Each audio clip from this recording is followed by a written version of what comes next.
মধ্যপ্রাচ্যের বর্তমান সবচেয়ে বড় উত্তেজনার নাম ইরান বনাম ইসরায়েল। এই সংঘাত হঠাৎ করে শুরু হয়নি, কিন্তু সাম্প্রতিক ঘটনাগুলো পরিস্থিতিকে নতুন স্তরে নিয়ে গেছে। সম্প্রতি সরাসরি হামলা ও পাল্টা হামলার ঘটনা আন্তর্জাতিক রাজনীতিকে নাড়িয়ে দিয়েছে। ইসরায়েল দাবি করে ইরান আঞ্চলিকভাবে সামরিক শক্তি বাড়াচ্ছে এবং উন্নত ড্রোন ও ক্ষেপণাস্ত্র ব্যবস্থার মাধ্যমে তাদের নিরাপত্তাকে হুমকির মুখে ফেলছে। এই প্রেক্ষাপটে ইসরায়েল লক্ষ্যভিত্তিক সামরিক আঘাত হানে বলে আন্তর্জাতিক বিশ্লেষণে উঠে আসে। ইরান এটাকে আগ্রাসন হিসেবে ঘোষণা করে এবং জবাব দেওয়ার প্রতিশ্রুতি দেয়।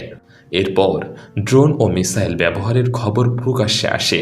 প্রতিরক্ষা ব্যবস্থা অনেক হামলা ঠেকালেও বার্তাটা পরিষ্কার, সংঘাত এখন আর শুধু পরোক্ষ নয়। কিন্তু এই লড়াইয়ের মূল কারণ শুধু সাম্প্রতিক হামলা নয়। 1979 সালের ইসলামিক বিপ্লবের পর থেকেই ইরান ইসরায়েলকে স্বীকৃতি দেয় না, আদর্শিক বিরোধ সম্পর্কে সম্পূর্ণ শত্রুতায় পরিণত করে। তারপর থেকে দুই দেশ সরাসরি যুদ্ধ না করলেও মধ্যপ্রাচ্যের বিভিন্ন স্থানে প্রভাব বিস্তারের লড়াইয়ে জড়িয়ে পড়ে। ইরান লেবানন, সিরিয়া ও গাজার কিছু শক্তিশালী গোষ্ঠীর সাথে সম্পর্ক গড়ে তোলে। ইসরায়েল মনে করে এসব গোষ্ঠীর মাধ্যমে ইরান তাদের ঘিরে সামরিক চাপ তৈরি করছে। ফলে সিরিয়ায় বহুবার বিমান হামলা চালানো হয়, যাতে ইরানের সামরিক ঘাঁটি শক্তিশালী না হয়।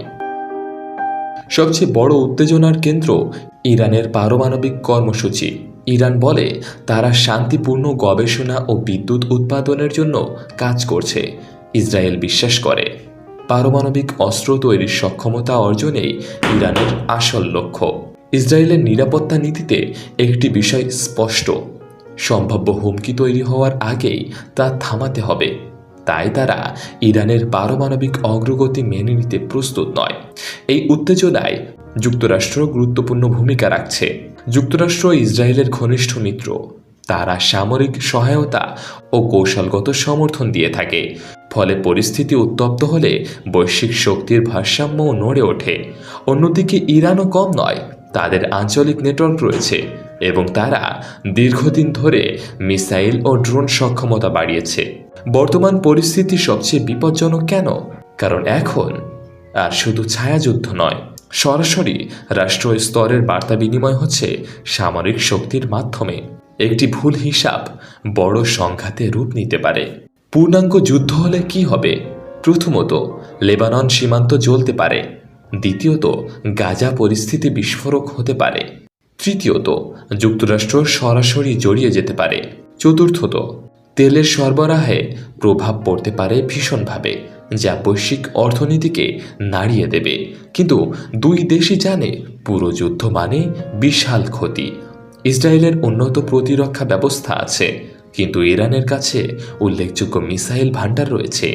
দীর্ঘমেয়াদী যুদ্ধ হলে উভয় পক্ষেরই বড় ক্ষয়ক্ষতি হয়ে যাবে। তাই এখন পরিস্থিতি দাঁড়িয়ে আছে এক অদৃশ্য লাইনে। একদিকে শক্তি প্রদর্শন, অন্যদিকে পূর্ণাঙ্গ যুদ্ধ এড়ানোর চেষ্টা। আন্তর্জাতিক সম্প্রদায় উত্তেজনা কমাতে কূটনৈতিক তৎপরতা চালাচ্ছে, কিন্তু অবিশ্বাস এত গভীর যে স্থায়ী সমাধান সহজ নয়। সংক্ষেপে বললে, বর্তমান ইরান ইসরায়েল উত্তেজনা বহু বছরের শত্রুতা, পারমাণবিক সন্দেহ, আঞ্চলিক প্রভাব বিস্তার এবং নিরাপত্তা নীতির সংঘর্ষের ফল। সাম্প্রতিক হামলা সেই জমে থাকা উত্তেজনাকে প্রকাশ্যে এনেছে। এখন প্রশ্ন একটাই: এই সংঘাত সীমিত থাকবে নাকি মধ্যপ্রাচ্যের মানচিত্র বদলে দেবে? বিশ্ব অপেক্ষা করছে পরবর্তী পদক্ষেপের জন্য। প্রত্যেক মুহূর্তে নতুন নতুন মোড় আসতে পারে। ইরান কি এবার থামবে, নাকি উত্তেজনার আর এক নতুন দরজা খুলে দেবে? এখন সময় শুধুই অপেক্ষা করার। কিন্তু ইতিহাসই বলে, যুদ্ধ কখনো এক মুহূর্তেই থেমে যায় না। পরবর্তী আপডেট জানিয়ে দেওয়া হবে। আল্লাহ হাফেজ।